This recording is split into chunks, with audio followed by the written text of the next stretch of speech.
এবার মুক্তি পেতে আদালতে অয়নশীল। পুরসভা নিয়োগ দুর্নীতি মামলায় জামিন চেয়ে আবেদন।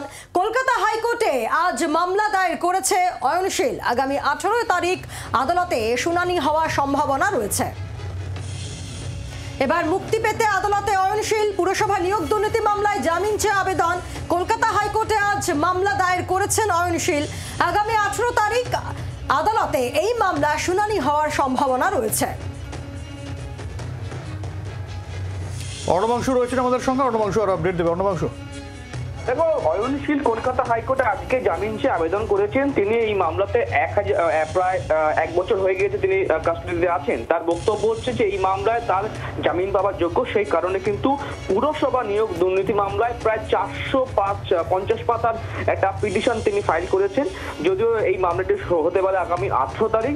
আর এছাড়াও তিনি কিন্তু প্রাথমিক নিয়োগ দুর্নীতি মামলাতেও কিন্তু তাকে সিবিআই ট্যাগ করেছে। শুভসাচী, অনেক ধন্যবাদ। বাংলার আওয়াজ, বাঙালির আবেগ, জি 24 ঘন্টা।